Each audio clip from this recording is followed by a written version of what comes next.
introductory statements about myself. Been in ANPA since 1987.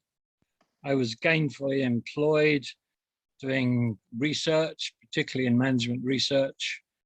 And during that period, I decided that examining companies, organizations, and so on was best viewing social systems as if they were alive. So that was the background. I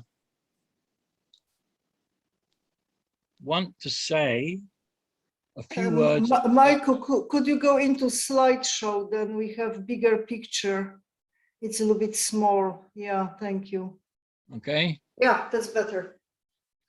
I want to say a few words about Max Planck. The title of the talk, as you saw, was going from 1900 to the present day. And if we pin 1900 exactly on January the 1st, about 12 months later, Planck discovered what's called the energy quanta. And according to mythology, he uttered the three words, "This changes everything." Now, it's important to know that Planck was, in fact, interested in scientific discovery, and he thought that the best results would be if you had no practical purpose in mind. You would, as it were, be inspired to do something original. So, as he was a serious, what I would call polymath and a top-class person, he would reasonably have said that the idea of energy quanta conflicts fundamentally with all past theory. So I would add that I'm going to choose him as my first polymath, or using the phrase put forward by some earlier speakers, a self-actualized person. He, in fact, had difficulty in getting his ideas completely accepted, and he finally got a Nobel Prize in 1918. So the question is, where were we in 1900? And I think the argument is quite clear. Science was in a good place. Atoms and molecules have been accepted as real. Looking back from now, 120 years, that's a sort of odd thing to say, but there were huge arguments about that. And unfortunately, there was a sense that humanity could master and control nature. The Industrial Revolution was going global, and using modern terms like WEIRD, standing for Western educated, industrialized, rich, democratic countries, we, since I'm part of it, oversaw what we now see was perhaps not a good word, and that was progress. Now, I just by chance found that Naomi Klein had published a book with exactly the title I'd chosen. So using that picture, how did we get here in 2021? Did we get any warnings? Were there people smart enough to say, this is not a good way to go? So I'm asking you to join me in an investigation, or two investigations. One is it possible that we can take a worldview based on social systems, which are living systems? And another idea, which I'm going to ask you to think about at the end, is why is it that certain ideas, concepts, fashions, paradigms become completely and utterly dominant? They're called hegemonies. So I'm choosing what I call polymaths, or self-actualized people who have done great work, did try and act, but we ignored them, we society. Now, I have spoken to ANPA before, and here's the slide which I used in 2017. And I just want to emphasize social systems. I will emphasize the relationship between the economic system and social systems. And when my research partner, Eric, and I were thinking about it, we said the social contract is to increase the general welfare of people. I'm going to come back to this at the end. Now, already, this is for you, Nicola. The name of the book Scale has been referred to. And if you look at the cover, it says that there are universal laws of life, growth, and death in organisms, so on. I want to add that the planet Earth, Gaia, itself should be thought of as a living system, which is not a new thought, of course. But on the right here, I would like to suggest that cells are living systems, organs are swarms of cells, and so on up to the whole Earth. So I've got a copy of a review I made of a book on Scale, if you're interested. What happens is I often read books on Kindle, and there's a feature there, and it's very easy to make respectable legal copies. And I've done several of these which have come up today. Now, this, of course, implies that we need to have a notion of what is life. And in 2009, a man came up to me out of nowhere, and he said to me, "This book belongs to you." And this book was life itself. Robert Rosen, towards the end of his life, had written what he tried to do was a summary of his very extensive work. And later, post his death, there's another easier to read book called Essays on Life Itself. Now, Rosen had studied the idea of life. He was passionate about answering this question. One of the things he found was that the language that we use is effectively defining the world as a mechanism. Now, obviously, if life is an organism, you're stuffed. So he also wanted that classical science, which is limited to quantities, should be evolved towards the ability to deal with qualities. Now, as Nick and Michael Heather know, Rosen that is, made a contribution to the basis of category theory. But in general, bright though he was, perhaps he wasn't a very sympathetic man, his work was rejected. He was, if you like, driven away by the hegemonic people. Now, my next choice is David Bohm. David Bohm is regarded nowadays as a serious player, but he was, first of all, respected when the ideas of quantum theory were, if you like, getting sorted out. And at the time, around 1920s, he wrote the book on quantum theory, quantum mechanics. However, although he'd mastered quantum mechanics and he was in a way involved with those things, he, as it were, defected.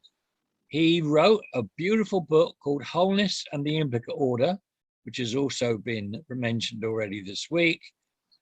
And as a result of that, he was kicked out from the inner circle. The high priests of the time were, in fact, building atom bombs and maybe later all more dreadful things.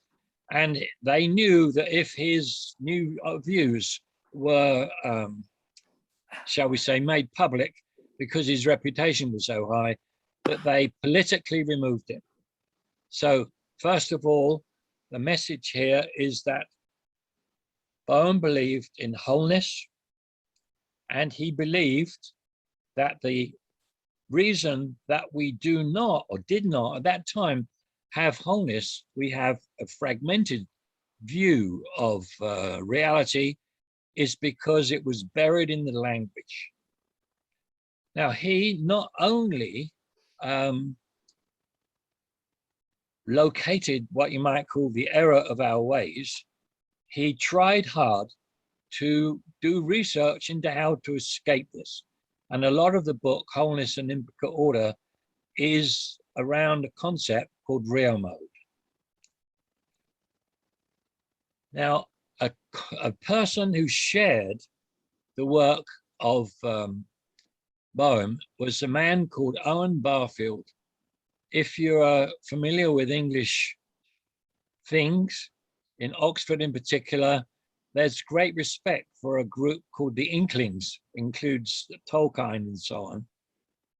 And they, meaning the Inklings, which was a group which varied in size from 2 to 7 people, they thought that Barfield was probably the brightest of them all. When he was very early in his academic life, he actually invented a completely original approach to history. He wrote a book, which was the history of England, based on the earliest occurrence of words. This was regarded as an absolutely unique way. Now Barfield, he shared Bowen's language worry, but he was much more interested in moving, as it were, to what's been called in the last few hours, the sort of involved version. He thought that the language versions used by Western languages, in particular English, was the source of the error, but he was looking for something else. And he detected in his own behavior that poetry and music were, as it were, different.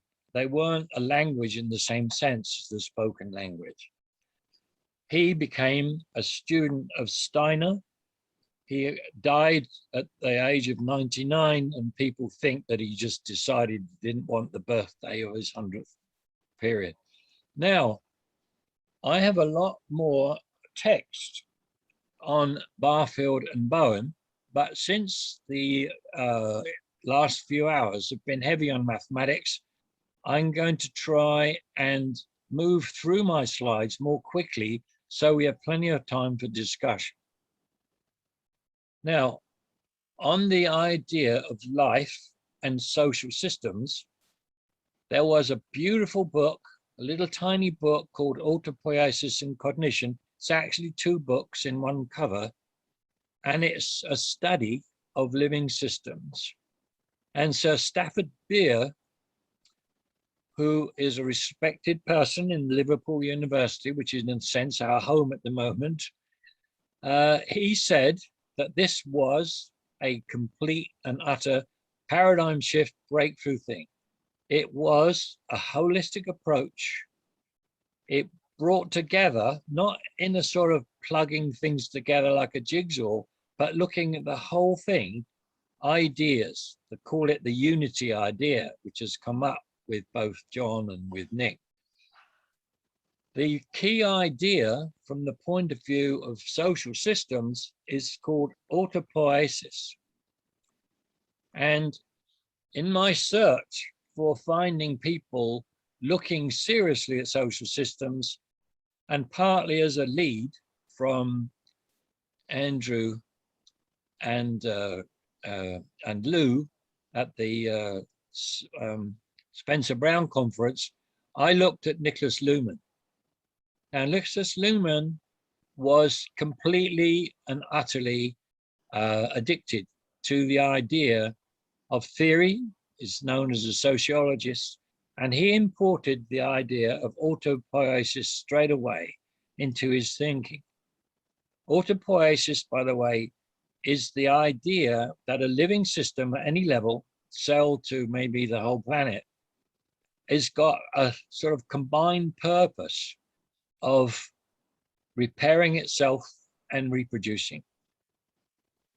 In the way that Luhmann tried hard to sort this out, he lived a long life and made lots and lots of serious efforts. He tried to sort out the process by which a system, an autopoietic system, communicates with itself and with its immediate environment. And he settled on a form of triadic communications. Luhmann implied that even if he sorted this triadic communications things out completely, that he believed that civilization had taken a really bad move when humans began to speak, and then later on write, and later on printing, and it's not possible to use strong enough words to what he thought about computers. So let's say that we did go off the natural way of doing things between 50 and 2000 years ago. Unfortunately for Luhmann, he didn't ever take on board the work of C.S. Peirce. Luhmann had worked in the US, and I suspect that he must have had exposure to it, but for some reason, he did not involve Peirce into his thinking about communication, which is very sad, because Peirce, who's now regarded as one of the world's best philosophers, particularly by people in the US, in the hegemonic argument I'm pointing, he was only respected well after he died. And there are a couple of things which we should know, and that is that Peirce's thinking could be regarded as an extension of logic and reasoning. He added to the normal pair of deduction and induction a notion which he called at different times different names, but is normally known as abductive thinking. And the idea there is that there is some sort of difference between what you know and what you'd like to do. It's like sometimes you can get a guess or a hunch, and he is often calls that creative and intuitive reasoning. I warn you, if you get involved in thinking about Peirce, you've got a lot of reading ahead of you. He was incredibly prolific. He was never formally in part of the what you might call the academic community, and is very, very confusing. You need to take some time, but Peirce is a very important person in this whole scheme. Now, if we go mentally back to when I started this story, which is 1900, maybe a little later, Joseph Brenner has produced several books. The latest one called Philosophy and Reality, I call it PIR. And the part of his life is he's trying to bring to English-speaking people the work of a French, Romanian philosopher, and if you like, general polymath called Stéphane Lupasco. Lupasco, in his thesis, he wanted to call all of his work a new discourse and method, which in a way is what Bohm and to some extent Barfield were looking for. The central idea from Lupasco, which has been elaborated by Brenner in his book, is called the principle of dynamic opposition. Now, this is a fundamentally different notion, as far as I can tell, that comes in different words, but much very more clearly by Lupasco through Brenner, and that is that every entity has an opposite. And the opposites are called, in the normal, simple examples he gives, actual and potential. Something is actual, is in the way we think things at the moment, somehow related to the classical way of thinking about time and space. And the other one, which he calls, if you like, not actual, but the potential, is much more like the ideas of connected reality, information, and to a great extent, the idea that there is in the universe, in reality, not only material, but immaterial things. So the actual corresponds to the material, the potential corresponds to the immaterial. And the interesting thing is that these two forces, or these two aspects, are forced together. They never completely reach 100% or 0%. And when they are incredibly well balanced at the 50% level, then a new level emerges. This is a very interesting idea, and it perhaps at one point should be compared to the work that that Nick was talking about to do with category theory and so on, but also the hollow movement, which is the notion that Bohm was putting forward for this, if you like, potential version of reality, which is non-physical, is perhaps, if you like, connectable to these ideas of Lupasco's. Now, at the beginning, I mentioned this sort of hegemonic thing, and I would like to just go through fairly quickly 5 of the ideas which come out in this, what I consider to be very complete work of Brenner's. And it starts off with the hegemonic things we have at the moment, which are sort of monocultures and should not be the opposite of hegemonic and monoculture, should be ecological, as it were, is we are committed to binary classification. Binary classification, if you like, is connected to the law of the excluded middle, and via the principle of dynamic opposition and so on, we end up with a new form of logic, which is, if you like, the law of the included middle. Now, this, of course, has immense, if you like, implications. If we go to scientific knowledge, which is currently regarded, at least by the people that Brenner wrote about, as fragmented, then it's, if you like, obvious, particularly those of you in academia, that fragmentation and specialization go together. But a much better thing, because we're trying to study the universe as a whole, as a unity, is to not have specialized knowledge. Another, if you like, hegemonic thing is linear time.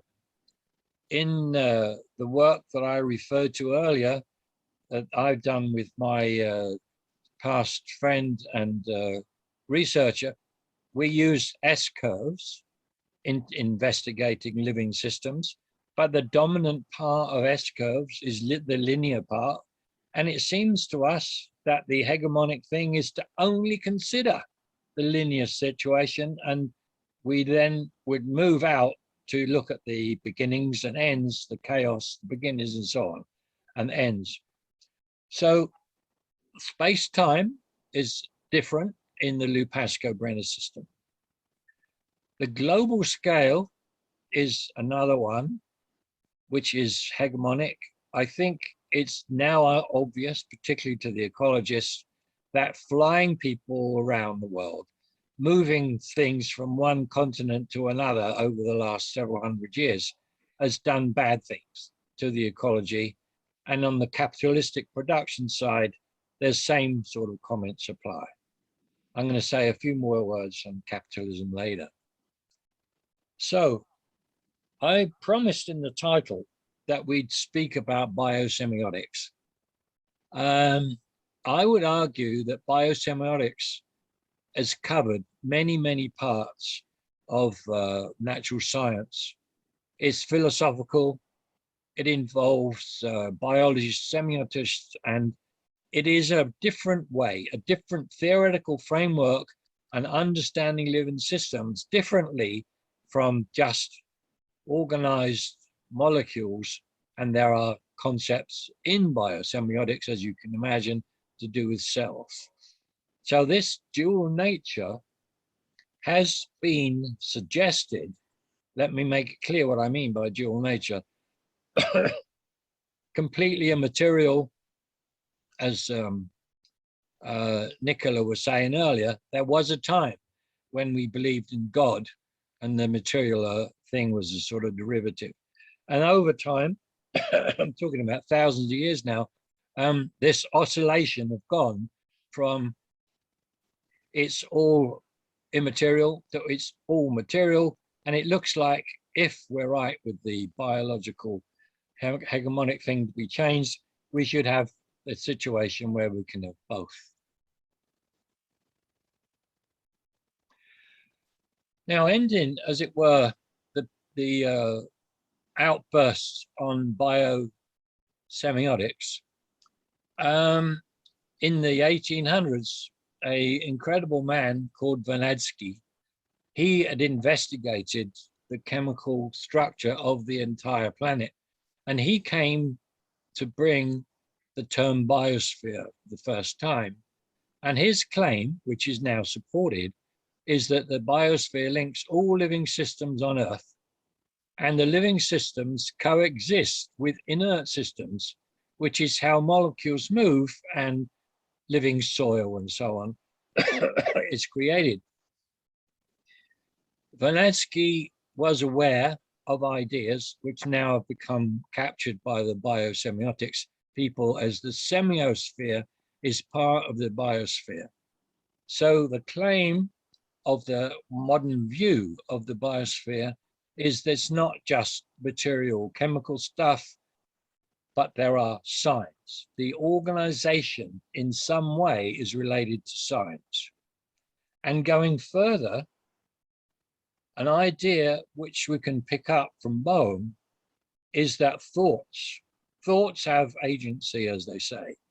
The noosphere, not a respected term by a lot of people, but that is now regarded as part of a sort of extended notion of the biosphere. So a rather depressing thought is that, according to Vernadsky, the stabilizing force in the biosphere used to be living systems, but is now moving to human responsibility. In the work of Brenner and the work which I've quoted to some limited extent on biosemiotics, the word responsibility comes up. The biosemiotics people and Brenner both take the view that, if you like, people in science, people who are moving knowledge around and influencing the planet, they should be thinking about responsibility. So here's some quotes from the semiotic literature. As semiotic animals, human beings are capable of global view and life communication. The question is, what is our responsibility towards life and possibly the universe? Thank you for that hint, John Torday. As a capacity exclusive for human beings, semiotics provides the key to a full understanding. Why do we not look at the entire planet holistically? It seems we're not able to do that yet. What we do know is that human beings are endowed with a capacity to suspend action, deliberate, and ideally do the right thing with consciousness and awareness. Thank you, Nicola. Therefore, the human being is invested with a new capacity to take responsibility for managing the planet. So let me quickly review where we've got to so far. Everything is a living system. It's the view I'm taking. Living systems have the purpose to repair and reproduce themselves. The planet itself is a living system. So planet Gaia is a living system known as the biosphere. The semiosphere is part of the biosphere, and living systems, including humans, share a universal language. This is not the language we speak, which is a sort of internal language, which I think various people like Steiner and Barfield were grasping for. In a rather sick phrase, humanity went off the grid 50,000 years ago, but according to Bohm in particular, the language we now use is the language of mechanisms, not organisms. Bohm struggled with this issue. Barfield insisted poetry was a hopeful way forward, and Lupasco and Brenner invoked many ideas, some of which came from the East. He didn't have time in this life to import many, many cultures, but at least he avoided just restricting himself to the West. So in biosemiotics, we get a sense of the whole picture. Now, here's Naomi Klein again. Here's a couple of quotes. We as a nation, this is a quote from America, we must undergo a radical revolution of values. We must shift from a thing-oriented society to a person-oriented society. So, coming from America, the home of weird thinking, that's one. That's, of course, Martin Luther King. A different dimension is a frequently stated point at the United Nations, is that developing countries should not have to deal with the results of a flawed system. In other words, there are people living in the southern hemisphere on islands which will disappear as climate change changes the level of the seas. In the slide of Naomi Klein, there are two words, capitalism, and the other one we'll come to in a minute, climate change. I, at one point, took a serious interest in capitalism, and I found a little book, again, a strange book with two books in the same cover, which is called Historical Capitalism. The author, Immanuel Wallerstein, is without question a candidate for a polymath. He expressed very clearly the internal paradoxes of capitalism. Believe it or not, the GDP of companies and of, if you like, societies, countries, if you like, they believe we can have unlimited growth. Now, arithmetically, this is nonsense. 1.05, 5% growth, times 1.05 is not too bad, but 1.05 to the power of 60 is rubbish. There is no way. Now, of course, the reason that this can be done is they talk to themselves, but if we're dealing with the planet, if we are connected to the planet, there is no chance that we can use the resources which the planet can put back. The current rate is about 1.7 of the resources that is available the following year is being eaten this year. So we've got a hole and we're digging it. I would argue capitalism is doomed. The second word on Naomi Klein's picture is two things, climate change and sustainability. On the left, there's the current effort by global society called the Sustainable Development Goals. For those of you who are not familiar with them, there are 16 different ways of looking at the world. Climate change has become the proxy for the whole thing, poverty, lack of water, etc., etc. And the 17th one is how we're going to implement it. There are 469 goals. It's obviously a creation of the mechanistic world. A thing which I would recommend is a little presentation of a beautiful book called Donor Economics. If you look carefully at this diagram, society is in the middle and the planet internally is underneath, and the other spheres are outside. The red, of course, is the usual thing. We are in danger with climate. We are in danger with population and so on. Now, I mentioned earlier that I used to be in a management group, think tank group, and at the time I was quite interested in the ways of Peter Drucker, management, the doyen of management. So I want you to think that you and anybody else that you can influence is part of a planet management system, and we're doing a little audit. Drucker says the actions that you take, the things you do, they should all fit together. Is what America's doing by exiting from the Paris Agreement a fit? No.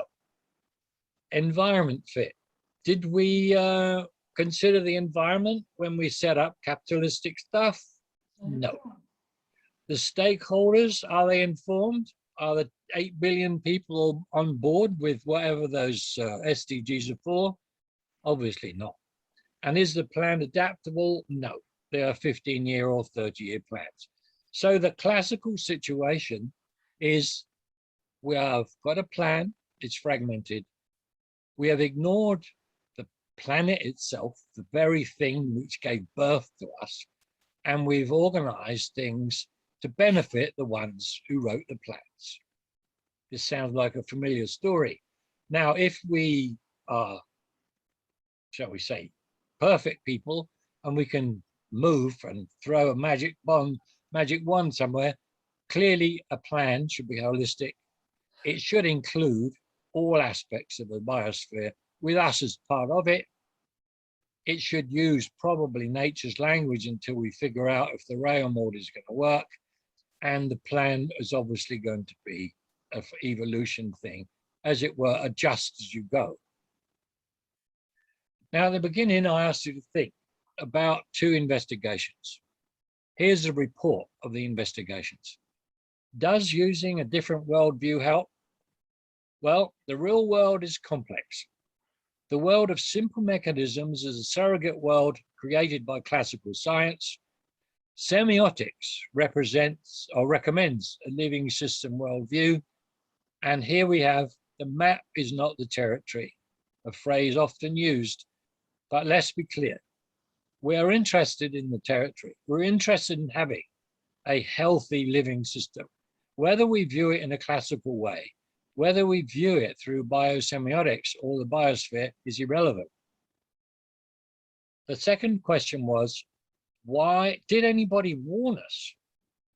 The Society of Advances says that there is a sort of root idea that anything which is not the way is made absent. It's not even respected. So you heard about Bowen. People ignored Rosen. But collectively, it looks like the hegemonic high priests are still active. I would recommend that the binary classifications thing is thought about clearly, because that is the only way to allow dialogue. So my conclusions: if the real world is described as a living system, then our worldview is improved. Living systems based on material and immaterial entities should be part of our worldview. Signs and thoughts are agencies in the biosphere. This is very, very important. If we are going to act, how we think, how we behave, our moral attitude and stuff like that, these will go through into the very actions that take place in the biosphere. So a new worldview needs to be shared. I don't know how we can do that. One of my friends says, what are you going to do differently on Monday morning? Well, I knew he was going to ask me this, so here's my apology. In 2017, I wrote Economic Subsystem, and now I write Beyond Capitalism. I wrote Social Systems, a sort of global assumption. Now I say we need local and global. And most of all, I apologize. The contract should be not to if you like, increase the welfare of the people, it's welfare of the entire planet. I was digging through some of my old slides, and I know that this was built on a very simplistic notion. You have a period, an era, if you like, and the name of the new era is identified at the 3/4 point. It just so happens that Slezard solved Maxwell's demon problem and introduced information into the actual, if you like, equation of doing things. And the information age then, by that same scheme, goes there. I never expected to live this long, but I did complete the exercise. It looks like in 1980 up to 2020, the biological age came and went. I am putting at the end here a question mark. I don't know if anybody wants to put that. I will guess Nicola will say spiritual. So thank you for watching. My name is Mike Horner. That's my email. If you want the text and the slides, they will be available on request. Thank you. Thank you very much, Michael. Can you stop sharing your screen? Then we can have discussion, please.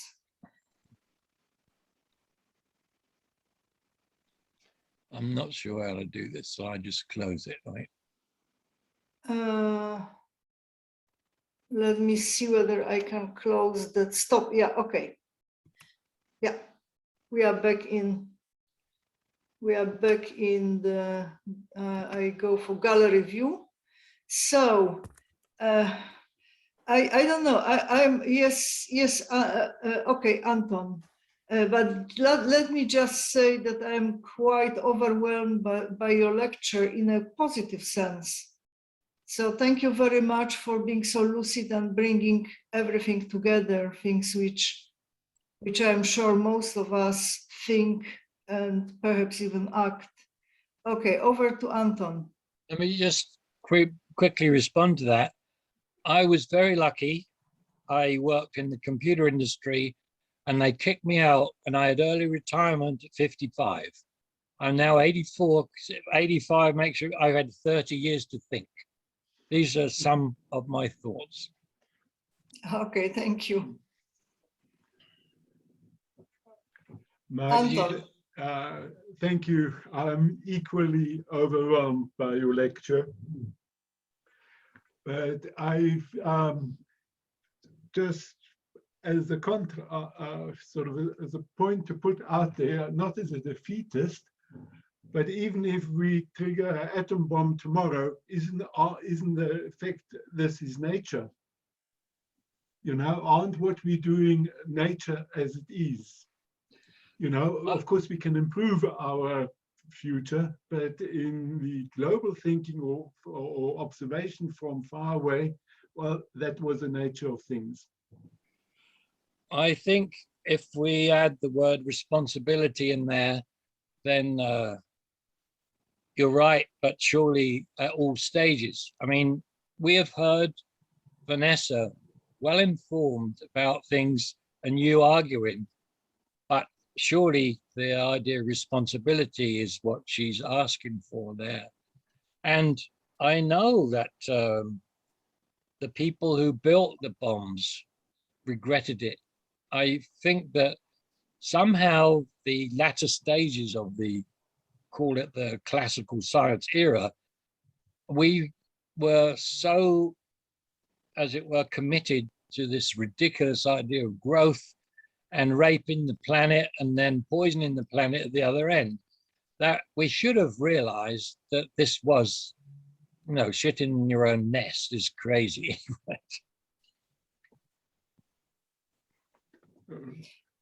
Correct, you know, and countries that did something just exported the pollution, their pollution and planetary destruction from their back garden into somebody else's garden.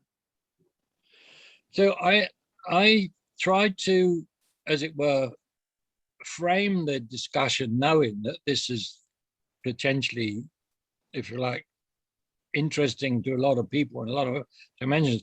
I'm really interested in whether this worldview, we call it a living system worldview, is actually improvement. And the second thing is, why is it that we ignore these people? Why is it that Bohm had to, if you like, get kicked out and go and live in South America for several years and eventually creep back into the University of Bristol while he was still able to do things? So now there's a Bohmian movement, but the guy is not going to, if you like, benefit from it or even feel that his ideas have been taken on board. And anybody who's, by the way, a member of the Scientific Medical Network, there's a huge flurry of films and lectures about Bohm and to some extent Barfield. Very interesting way to pursue this. Michael, let me just start from a very small point, and that is what will you do on Monday? That makes me think of a Zen koan for beginners, which goes like that. There is an infinite number of stars in the universe. How do you count them? And since none of you is doing Zen as far as I know, the answer is 1, 2, 3, 4. So you start counting them one by one. And so every action, positive action, counts. So for example, when I go, I pick up 3 pieces of rubbish daily and dispose of them. Let me answer in a completely unexpected way, I think. Somebody mentioned Maslow and the notion of, if you like, self-actualized people, and my chosen polymaths, self-actualized people. Now, I was fortunate to actually go and sit in the chair in the Western Behavioral Sciences Institute in La Jolla and sat where Maslow did his work. And I met some very interesting people. I was in a management course for 5 years over there. And most of the people which I felt were actually doing things, not just thinking about things, they had a sense of purpose. So there was no doubt in their minds what they were going to do on Monday morning. They might have had a big picture in which there were little pictures and so on and so on, but everything was a coherent plan. Now, in a way, the issue, perhaps because of the independence of human beings nowadays, is that to have a coherent plan, as anybody who's married knows, is somewhat difficult. But I would say what I'm going to do on the Monday morning is I am going to expand on this talk, because I'm in the middle of writing a book, which I promised my research partner when he died in 2019 I would do. But I got trapped into doing social systems research for 2 years. Okay, more observations, questions, comments? I should be very disappointed if Nicola doesn't say something. Yeah, she was just doing the dishes. Nicola, please come back to us. I was listening, and I finished washing up now. Hooray! Which was with my eco washing up liquid, which I get from refills from my lovely whole food shop, organic food shop. Yeah, no. So what I've been doing now for a while actually is asking for guidance, because you were saying, so you changed your middle section, you're approaching a Vesica Pisces in the middle, to the entire planet. And for me, the thing is that our planet is part of a solar system, which is part of a galaxy, which is part of the universe.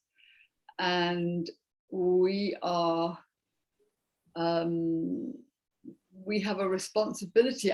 I mean, I think, again, as I said last year, 2020 was, I think, we saw this horrific global socio-political thing unfolding, but I think there's more. The article that I wrote, which I will send to you, Lou and Vanessa, was called Divine Comedy, Deep Crisis, Deep Chaos, Deep Calling. Could I ask you, Nicola, to make a comment on the 2 points I made? Is a low living system worldview helpful? And why didn't we listen to the people who were trying to tell us? Do you know that the ideas of the, if you like, oncoming disaster ecologically were first postulated in the mid-1500s? And in the 1600s, there was discussion about these things and so on. So, come on, you can't say what we're going to do next week. Why did we not hear? Because business as usual is what rules. Because the way that capitalism works and has worked is by because it's a machine, and it's capitalism is a machine which it's a Frankensteinian machine which has, it makes the rich richer and the poor poorer. Okay, so why do the people in that machine act as if they're not part of planet Earth? Why do they not change the machine? Can I jump in before Nicola answers, and then Michael Wright? Yeah, Michael Wright is here. Good. Come on. Hang a moment. Many years ago, I went for a talk to Brookwood Park. It was Krishnamurti. And I've forgotten what the talk was about, but there was one thing he said that stayed with me probably till the end of my life. He said, everybody talks about change, but nobody really wants to change. And you still have wars, you have people invading, robbing, killing. If you want to change, you can do it like that overnight. And I was with a friend, and when we came out, we felt like we were drunk. It was such a powerful impact, such a powerful person. So nobody really wants to change. It's nice to talk about it, but action is something very different. Michael, okay, please come in. Yeah, thanks very much indeed, Barbara. I'd like to focus on one specific thing you said, and then make a slightly more general remark. This was in connection with your very nice little sketch of Robert Rosen's ideas right at the beginning of your talk. And I think it's a very productive exercise, perhaps, to try and get a better fix on exactly the way that Rosen was trying to put into, that's going to conceptually clearer, more formal terms, his understanding of the distinction between mechanisms and this more general class of systems, of which, of course, living things, organisms, were, for him, the kind of central instance, which he referred to as, actually in different places by different terms. In some places he used the term opens, in some places I think the term he settled on was anticipatory systems at the end. But the thing which he thought was really important, all important to understanding this distinction, to characterizing it, was that mechanisms, in a very broad sense, are characterized by the fact that we can understand their dynamics entirely in terms of a segregation between the notion of a state of the system and the dynamical law of transformation of that state, which is why they lend themselves to description by systems of partial differential equations. And this was something which he thought was a kind of limiting condition, which was not satisfied in the case of these more general systems, what he called anticipatory systems or organisms. He was trying to put that insight into the mathematical context of his ideas about category theory, and particularly the kind of fundamental starting points of category theory. I don't think he ever really succeeded, sadly, partly, as you say, because he didn't get a very helpful reception from the key players in category theory itself. He was working for a time in this group at the University of Halifax in Nova Scotia, of which he was a part, and there's a long story there which I won't go into, but it's a great pity. I've had some ideas about how this distinction between mechanisms, the category of mechanisms and the category of what you might call non-mechanisms, or things which go beyond the notion of mechanism, might be put into a more formal setting by looking at the way we think about conditions on the sections and fibers of maps between categories. But as I say, that's a very, very kind of general, handy, wavy remark. But I do think that Rosen's ideas go to issues in the foundations of mathematics in a quite extraordinarily deep way, and deserve far, far more attention, and more people, as it were, deserve to be working on them than has been the case. The last thing I'm going to say, I'm really afraid I'm going to get myself have eggs chucked at me from left, right, and centre at this point, because I'm going to something which I'm afraid is completely against the spirit of your talk, but I'm afraid I have to say it because I think it might provoke a useful reaction. Nicola points out that people have been prophesying the breakdown of the ecosystem and the death of the planet since 1500, 1600. Why haven't they been listened to? Well, a fairly obvious answer to that question is because the perception is that they've been crying wolf over and over and over again. And again, I don't entirely believe what I'm saying now, but I do want to put it out as a kind of devil's advocate, agent provocateur. You say that capitalism makes rich people richer, which it certainly does. It makes poor people poorer. It does nothing of the sort. It has consistently made poor people richer over the whole house. Of course, and just look at the standard of living of people in Africa. They've been raised out of abject poverty by comparison with the situation sort of half a century ago. And the same is true in every other part of the world. It's just complete nonsense to say that capitalism makes the poor poorer. Okay. I'd like to just give a tiny comment back on the Rosen, right? Sure. First of all, as I warn people, Life itself is very, very difficult to read. And it's because he does a really, really good job, possibly not using the very latest version of category theory. But here's something else which I would like to mention. Rosen really, really worked hard to get his thoughts clear.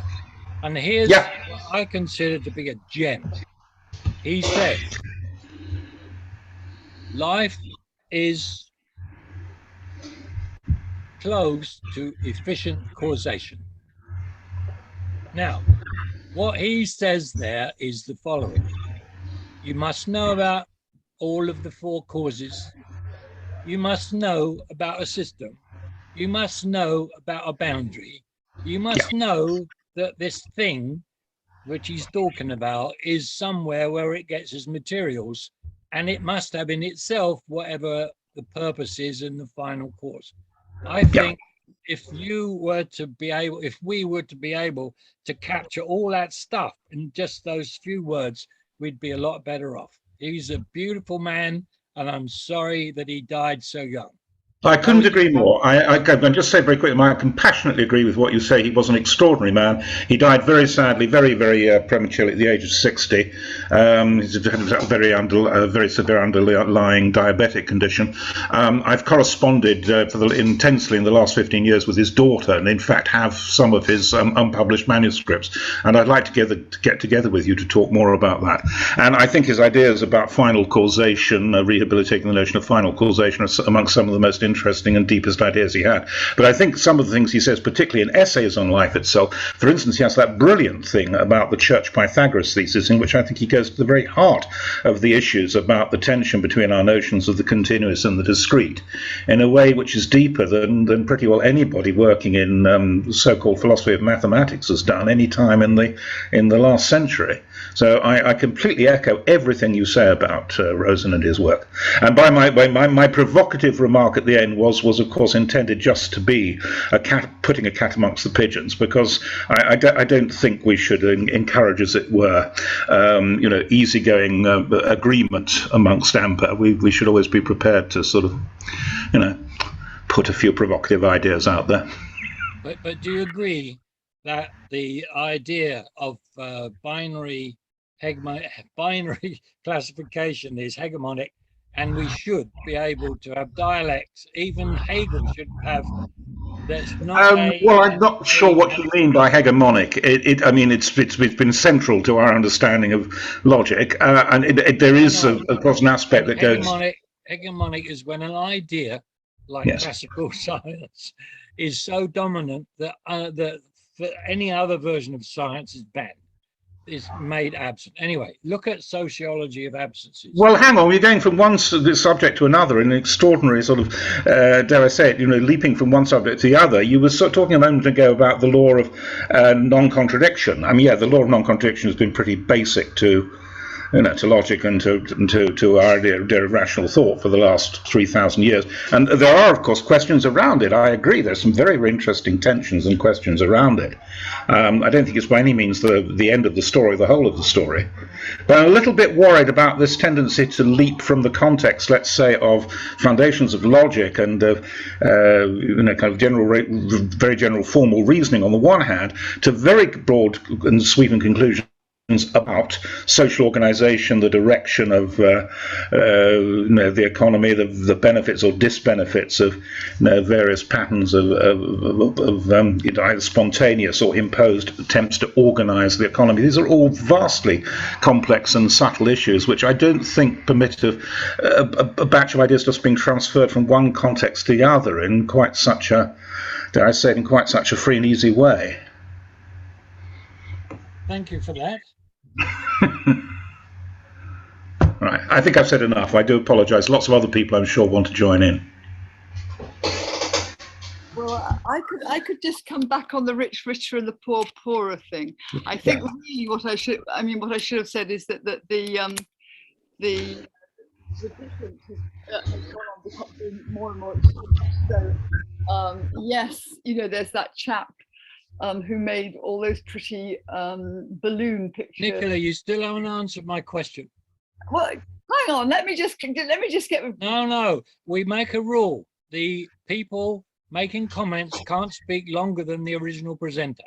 I'm afraid I broke that rule completely, so I apologise for that. But Nicola certainly hasn't, so give her a chance. Yeah. I just want to have a little response to Bristol Mike, being a Bristolian myself, and then I'll come back to you, Swiss cheese Mike, okay, with your wonderful holistic holes. And so I think it's what's happened is that the extremes, it's become more extreme.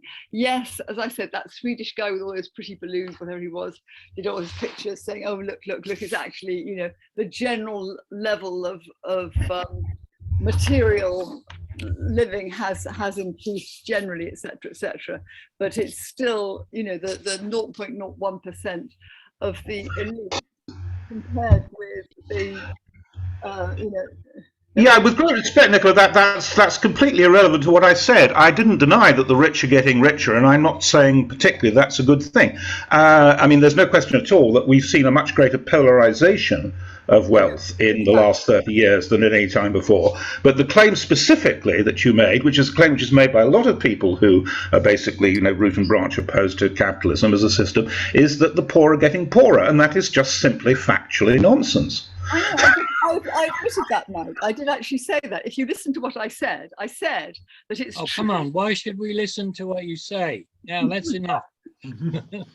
Stop! Nick- don't be Rossiter, personal, I'm because used I to will them. switch off everybody. Okay. Thank you, Barbara. I think male. Can I make just one more comment on Mike's question on why haven't we changed? Has any of the, I'm not studied in the fields that you have studied, Mike. Has anybody in these fields addressed our sort of primal instincts? We are just animals in nature, and that capitalism is nothing more than an extension of tribalism, of gathering and protecting a smaller group. Okay. I say it's almost the exact opposite, because the big criticism of capitalism in recent years has been that it's been the great motor of globalization and the breaking down of what you might call of local and tribal loyalties. That's almost the opposite of the criticism that most people make of it.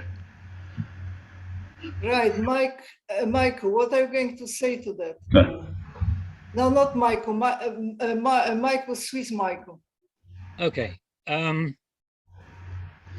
In 40 minutes, it's difficult to touch on all of the relevant heavy thinkers. One which I unfortunately left out was Darwin. And in response to you, Anton, the idea of competitiveness rather than cooperation is a huge mistake. And if you look at the history of early life civilizations and so on, people had to cooperate to live together. People had to cooperate to survive. If you look at the behavior of cells, pity you didn't hear John Torday, the idea of cooperation exists at all levels, from cells up to society.